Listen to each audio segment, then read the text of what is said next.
Hey, Hey, yo, what's up, my ladies and guy? oh man, you know what it is, bro. Just another beautiful Thursday night, Right.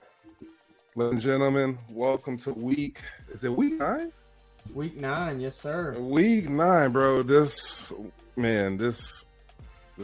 football season is just flying by. Yeah. So, we got a lot to break down. We got 4 really good ones. We just gonna hop right into it. My name is Corey Hilliard. The man next to me is Brandon Hill, aka B, and we are the House Divided. Welcome to the house. If you've been here before, you know where you're at. First time, mi casa, su casa. But whether it's your first time or you've been here before, we know you got to hit you with the house rules. B.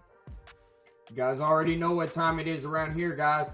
Underneath here, if you guys aren't already, there's that red button and it spells out subscribe. Go ahead and punch that thing right now for us if you don't mind. Another thing, there's that notification bell. You can hit that and it'll update you on all our newest content that we're sending out to you so you guys never miss a show. Another really good thing is if you guys like the content, you like what you're hearing, go ahead and smash that like button for us as well. It's that little thumbs up that's on the bottom of the screen right here.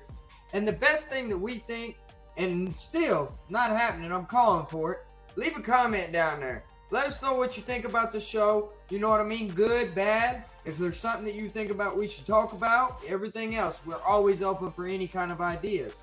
So, as we do say that, though, you guys already know what time it is. It is college football week 9. We actually said last week that the college football rankings were going to be coming out after last week. Correction on that, guys. It's actually this week. They come out, I believe it's Tuesday night, if I'm not mistaken, they come out. Yes, So, sir. well, this is kind of like your Judgment Saturday right here. Some teams got some pretty big matchups here. I picked out 4. It was really the only ones that intrigued to me. The first game that we are going to start out with, it's going to be over there in the Big Ten. It's going to be the Ohio State Buckeyes coming in at number 2 in the nation against the Penn State Nittany Lions. Now, I do want to call something out here, Corey, because I said last week, you said as well, that Hendon Hooker was by far the Heisman Trophy leader right now. We didn't take into account that guy C.J. Stroud over there at Ohio State's having a pretty dang good year himself. You know what I'm saying? So he's put up 133 out of 190, 2,023 total passing yards, 28 touchdowns. It's only 4 interceptions. So the guy does not give the ball up. He's got weapons all over the field. They got Travion Henderson at running back in the backfield. I mean, the dude's an absolute stud. They got Williams, the other guy. I mean, they got a couple of guys. They just got dudes. You know what I'm saying? And then you look at it on the other side of the ball. Penn State, if I'm not mistaken, just got the doors blown off of them by Michigan not too long ago. So you would think coming into this game that Ohio State should just roll them and have no issue in this game. The spread on the game, it is an 11 a.m. game on Fox. The spread's minus 15.5. I could look at that at first take, and I could say I think that that's a little much because, but if you go off of what you've seen against Michigan, Yeah. I mean, and I think we both agree that Ohio State's probably, well, I think maybe you have Michigan, don't you, winning the Big Ten? No, I got Ohio State. You got Ohio State? I got Ohio State as well. Yeah. So, I mean, that's both of our picks. They're 7-0 right now. They really haven't looked beatable. I mean, am I crazy to think, Corey, that they cover this 15.5 with ease? Well, man, here's the deal. It's on the road, so that plays in Penn State's favor. We've seen how hard it is for people to win on the road this year in college football. It's a very tall task. This game is really about how good is Penn State really. We know what we're getting out of Ohio State. Number 2 offense in all of college football. They haven't really had a close game since week 1 when they were down at halftime to Notre Dame. So, I mean, other than that, they really hadn't been challenged. This will be really their only true test until they see Michigan later in the year. But I don't think Penn State can put up enough points to hang with them. Am I crazy for saying that? What do you think? No. That's why I think on that 15.5, I mean, I got them. Ohio State's going to cover that with ease, man. I mean, I think so. in the first half, it's going to be a little closer than what people probably anticipate. But I think in the second half, whenever the conditioning and just the overall talent level at Ohio State compared to Penn State. Now, granted, Penn State's got a talented defense, don't get me wrong. But the defense, if I'm not mistaken, let me look at where they were at on that week that they played Michigan. I can't remember that final score. Dude, they gave up 41 points to Michigan in an L. But then they turn back around the next week, and they play a formidable Minnesota team, and they beat them 45-17 coming into this one. Totally different animal, though, whenever we're talking about Minnesota versus an Ohio State. Yeah. I mean, I just that was kind of one of those games they had to win that one at Minnesota. I mean, they couldn't come out there and lose that game. You know what I'm saying? So I think they're a little highly ranked at 13 personally. I don't think Penn State's really shown anything all season. And the one game they had an opportunity to do that in, they blew them out. They got blown out. So I don't see this one being any different. No, you're not crazy at all, Corey. You're not. The only thing with me is crazy things happen at Beaver Stadium. I mean, and everybody's played a close game up until this point. Like Georgia had their scare against Missouri. Alabama lost to Tennessee, which was a really good loss if you look at it. But they also had a scare against Texas A&M. So if you're talking about all these top teams, the only two teams that really hadn't been scared in a game is Michigan and Ohio State, and that's because they play in the Big Ten. There's really no competition out there. You know what I mean? Yeah, because I mean Ohio State, like you mentioned it on the Notre Dame game, they had a little scare in the first half, but they got their feet up underneath them in that second half, and they handled business when they needed to. So, I mean, they got too much talent, man. Them receivers they got, the running backs. I mean, it's just they got an offensive line. They got C.J. Stroud just back there throwing dimes, my guy. The way you say that reminds me of how Kirby Smart and Georgia played Oregon. And after the game, Kirby Smart just came out and said the coach at Oregon, who was at Georgia the year before, he just said he knows that we have better players. And that's why it was 49-3. Like Ohio State just has better players. You know what I mean? That usually wins out at the end of the day. Now, will it be to the tune of 15 and a half, 16 points? I definitely think so. Just because of the Michigan score. So I'm with you on that. So you got Ohio State winning and covering on this one as well. Oh, yeah. I got them covering. Yeah, it shouldn't be an issue at all. So is there anything else you want to touch on this game before we hop into this next one? Nope. Okay. This next game that I got on this docket, you're rocking the hat right now, my man, so we got to talk about this game. You know what I'm saying? It's your alma mater. You're an alumni there. You played football there, my man. They're 6-1 right now, 3-1 in the conference, number 9 in the nation. They're traveling up to Manhattan, Kansas. That is always, I don't care who you are, that place scares the living hell out of me, man. It really does. I mean, because you just said crazy things happen at Beaver Stadium. Crazy things happen in Manhattan, my man. I mean, you being an OU fan, I think you know. Oh, my Lord. That's never easy a trip. That's the Purple Cats, man. The power of the Purple Cats. But here's the thing, though. Y'all don't usually have the issue with K-State like what we do. That's the thorn in our side. You guys, on the other hand, y'all usually handle your business when it comes to Kansas State. I mean, I can't remember the last time K-State actually beat you guys in the regular season. So, going off of that, going off the history, it's -1.5, Corey. -1.5. That's the spread. So, it's dang near almost a pick'em game from Vegas' standpoint on this one. Yep. I mean, Spencer Sanders, healthy. I mean, you know, you got Richardson at running back. I mean, you guys got weapons at receiver, your defensive line. I mean, this should be easy, Corey. You guys should win by at least a couple scores in this game, I believe, personally.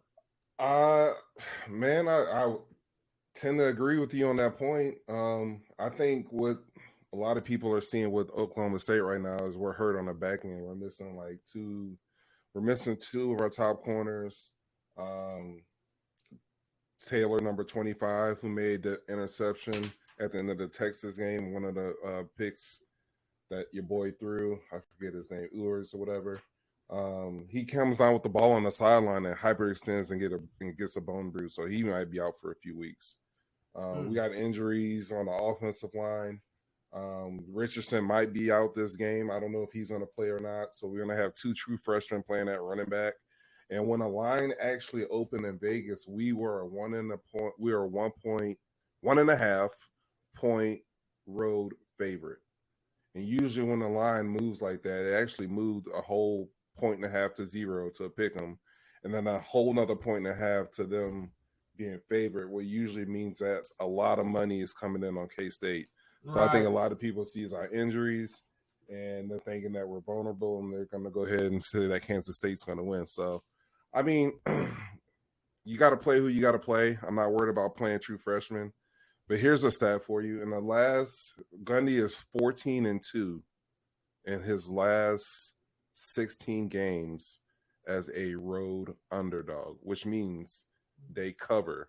They either don't get beat by the spread that they were projected to be getting beat by, or they outright win the game. 14-2 in the last 16 games, Oklahoma State. I like that. So we usually do good when we're road dogs. So I'm definitely going with my Cowboys. I think I could see a 10-point win being possible. And you don't even know what Martinez is going to look like. Have you heard anything on Martinez? I haven't. Last I heard, I think he's going to try to play, but I haven't heard anything. I mean, here's the thing, though. This was probably the 1 week that you can get away with a weak secondary. Okay? True. They don't really have – I mean, they've got Knowles, but he's only got 334 yards and 1 touchdown on the season. I'm pretty sure that 1 touchdown was against Oklahoma. Everybody scores a touchdown in Oklahoma.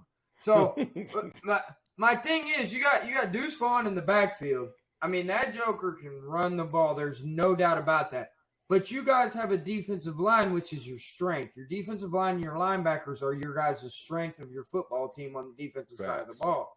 Yeah. So I like this matchup for you guys as far as that goes, because I'm not worried about Martinez beating you with his arm, man. I'm just not. He had an all-out worldly game against us, and he really hadn't done much of that ever since then, if you go and you look at all the stats.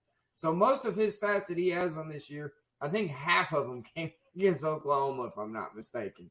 So it's just one of those deals. I mean, I like you guys too.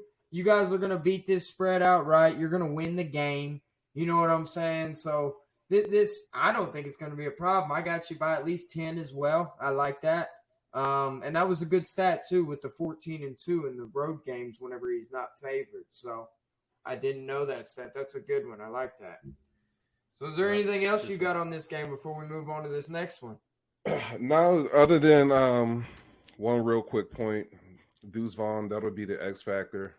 He's coming back off that injury that they had at Iowa State a couple of weeks ago. And if he's at full strength, God bless my defense. That can't in that stadium, bro. Once Deuce gets like 1 or 2 touchdowns, bro, that's when it gets crazy. So hold up. Deuce Vaughn didn't play last week? No, he played last week. They limited his carries though.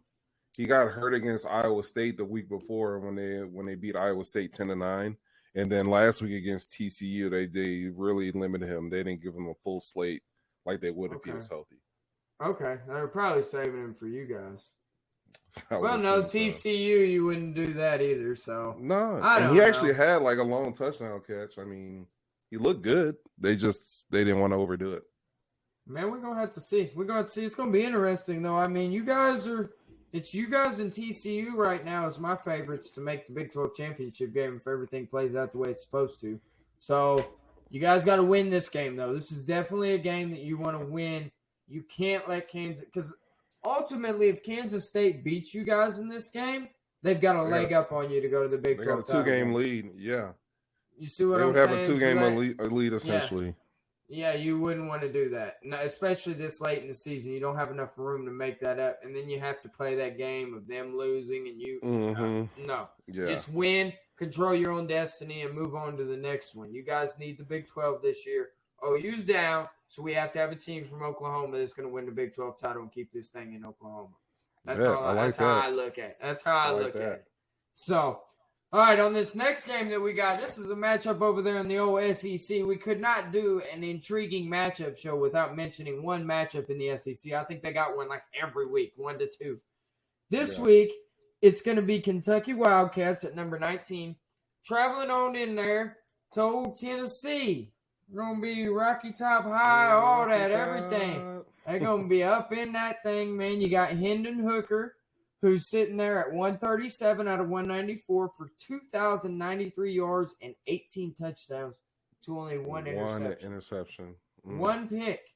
So you got Hyatt at receiver. You know what I'm saying? You got Wright back here in the backfield. It's the Hendon Hooker show. Tennessee goes as Hendon Hooker goes. You have Hendon Hooker healthy, they're going to have a chance to win every single game this season. I firmly believe that. I really do. On the other side of the ball, though, you got, what's his name? W. Lewis. Let me look here. I'm terrible. I sound like a terrible college football fan right now, but I'm sorry, guys. The quarterback? Will Lewis. Will Lewis. Yeah. Will Levis. See, Yeah. I'm a terrible college football fan. I just don't watch a lot of Kentucky football. I'm sorry.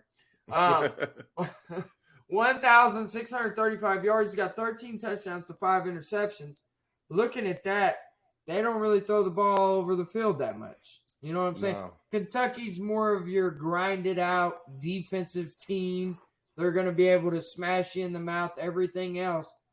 But here's the problem. They're playing Tennessee this week. Yeah. And Tennessee's pretty good.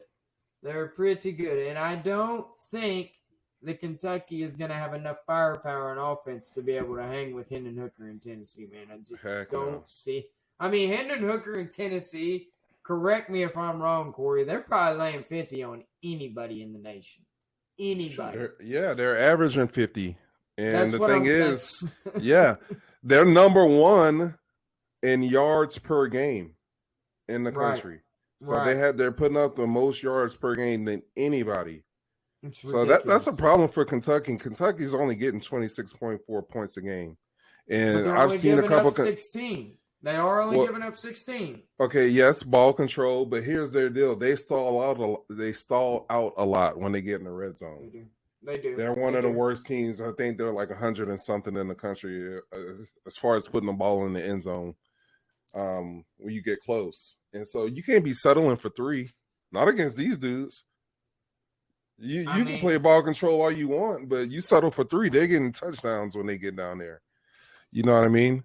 That's what Kentucky's going to have a problem. The way I'm looking at it, Kentucky lost to South Carolina this year. And Spencer Rattler ain't Hendon Hooker. No. Yeah. That's all I'm saying. Jackson Dart at Ole Miss ain't even Hendon Hooker. You know what I'm saying? That's a great take. You just broke it down to the simplest form. So let's just be real. That's how I can put it. I mean, Hendon Hooker is going to have a career day in this game, man. They 12-point spread, that's not enough. Tennessee's winning this game by 3+ touchdowns. No problem. Home victory. Them fans are going to be in there. They are excited about their Tennessee Volunteers this year. In good reason, as they should be. And, you know, they deserve it, man.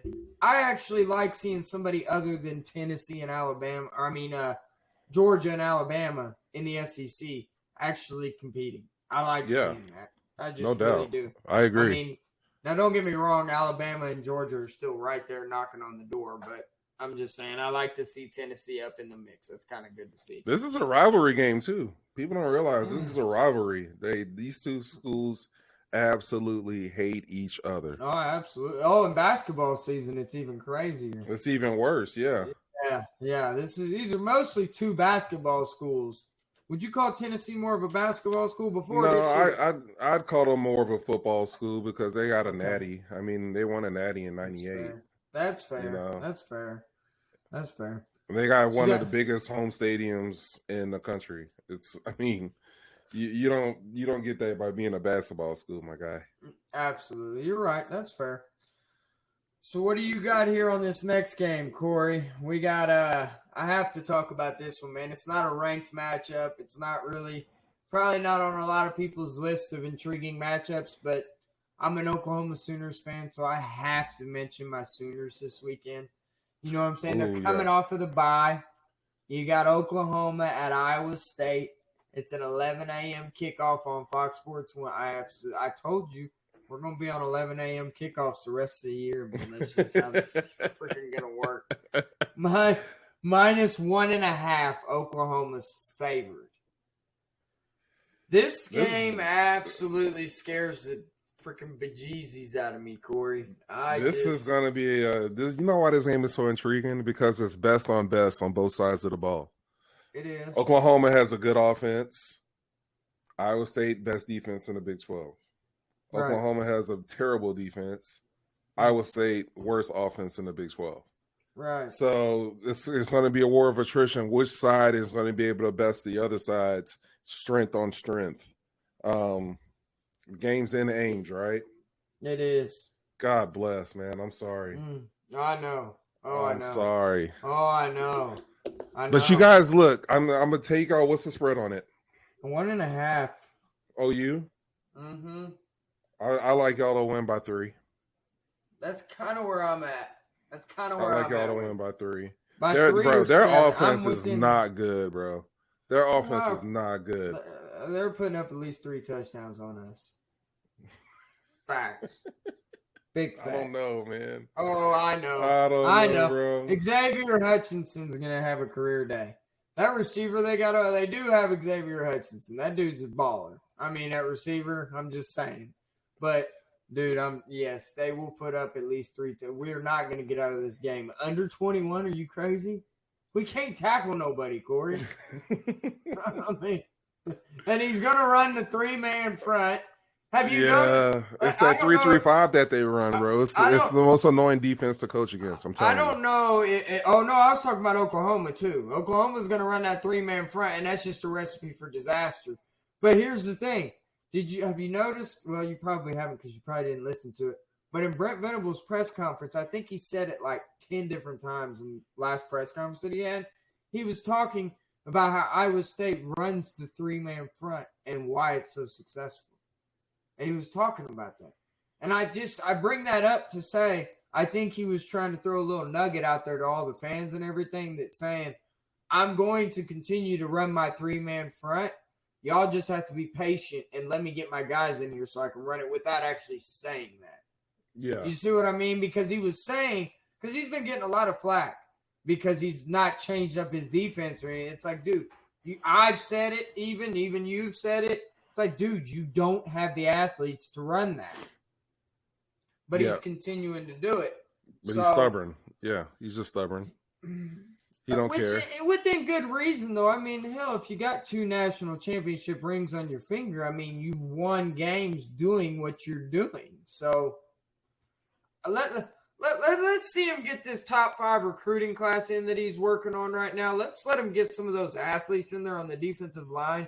Because I think as of right now in the 2023 cycle, they've got like 5 top 100 defensive linemen coming into Oklahoma next season. 5. 5. We haven't seen something like that in I don't know how long, Corey. It's been forever. So I'm just saying, we start getting some of those guys on the defensive line, we'll see. Now, it's all going to come down to development. But I go back to the coaching staff that is here on that defensive side. They coached that Clemson defense, guys. They coached it. Oh, they yeah. freaking, you know what I'm saying? That one year whenever they had 5 first-round draft picks off the defensive line alone, or 4 of them. Yeah, it was the year they went 15-0 and they smashed Alabama in the national championship. And they smashed them. Yeah. Todd Bates was the defensive line coordinator. That was him. He controlled that defensive line. So I say all this to be said. I think Oklahoma, I want to say that they're going to handle this game with ease. I just can't go that far because I don't trust them that much this year. Well, look, here's Iowa State's last 4 games. 31-24 loss to Baylor. 14-11 loss to Kansas. 10-9 the loss to Kansas State. 24-21 loss to Texas. Okay? They've only 24 is the most they put up in the last 4 weeks. They put up a 9 spot and an 11 spot in back-to-back weeks and losses. So it's not an offense that's gonna scare you. Like even what y'all are doing on defense, you're trying to find your way. I get it, but if there's ever a week that is a poor defense that you want to play an offense, this would be the damn offense, bro. Right. 24, No, you're right. 11, You're right. 9, and 21 No, you're in the right. Big 12. Like, bro, No, they're you're- not good on offense. Y'all shouldn't give up more than 24 points. That should be it. 24 is the you're most right. you give up, and you should be able to put up 27 on their defense. I hope you're right, but I think Xavier Hutchinson's good for at least 3 receiving touchdowns against our secondary, man. That's saying, the only 3 you give up. That's 3 touchdowns and a field goal. And Deckers is going to give y'all some opportunities. Look at his stats, bro. No, I get it. 18-43, 13 touchdowns, and 7 interceptions. We'll see. So, I mean, Eric Gray has actually been toting the rock pretty good this season. Yeah. I'm not upset with where Eric Gray is. I mean, we're averaging over 220 yards a game rushing the ball. You know what I'm saying? Rush first offense, play action. Rush, play action. That's how y'all need to operate, and y'all will win the game. It's just those. I look at our defensive stats, and I'm just, whew. It's scary. Ooh. I know. Ooh. I watched too. I mean, shit, man. Y'all. Oh, I just cursed. I mean, shoot, man. It's all right. It's all right. It's all right. Little redo. Shoot, man. Y'all giving up 447 a game in yards. So, I mean, look. Oh, we'll see. Someone's got to give. Hey, the little matchup predictor thing that they have on ESPN, you know how they do the percentages? Mm-hmm. They got it at 62.2% for Iowa State. So they had it at 70% for Baylor when we played them, and Baylor took it. That thing's been the other team color against OSU every week the past 4 weeks. And I'll put it this way. I can't tell you how many times I've seen that thing like 70 to 80% for OU and they lose. So trust me. I know, my guy. You know them games when they're like, surely Oklahoma's going to win this one. Yeah, right. No, they blew it. They found a way to lose. Don't worry. They'll do it every year. Never fails. But we'll see. We got to build for the future. That's what we're doing. Yeah. So, but other than that, man, I think this pretty much wraps up our show for this week. Yes, sir. I don't think there's anything else we can talk about unless anybody else can think of something. I sure as hell can't. Nope. So, as always, guys, this is the House Divided Podcast coming to you guys live from Oklahoma. I'm here in Norman. My boy Corey's over there in Owasso. So, one of these days, though, we're going to get met. We're going to come together. And we're going to do a live show, together. To where we're sitting down together. That's on the bucket list. We got to get that done, man. That's got to happen. We got to get it done soon, saying? Bro. We got to bring it. Maybe for Bedlam Week. I was just about to say, bro. I was thinking Bedlam Week would be the perfect week to do that. Hey, if OU can win out until Bedlam, I'll feel a little bit more confident. Gosh, yeah. I'll start feeling more and more. I feel a little bit more scared too, to be honest. And just because it's in Norman. I mean, y'all always little bros. Don't get it twisted. We hate Norman, bro. I hope y'all are ranked top 10 and we can just y'all just want to screw up the party. Y'all want to mess it all up. Why not? Why not, man?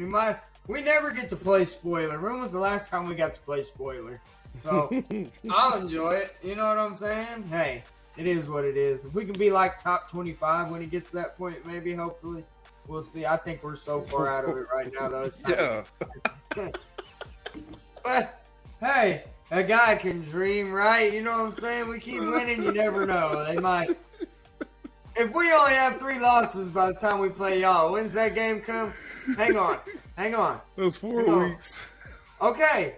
So we got Iowa State, Baylor, and West Virginia.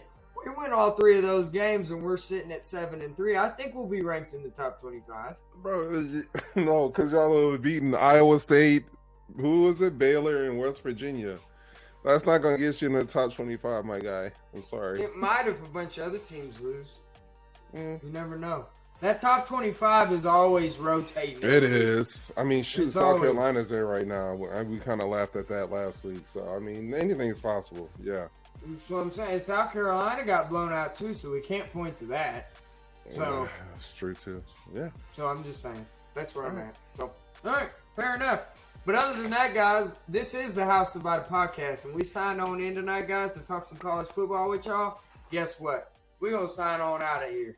Peace out, y'all. Peace.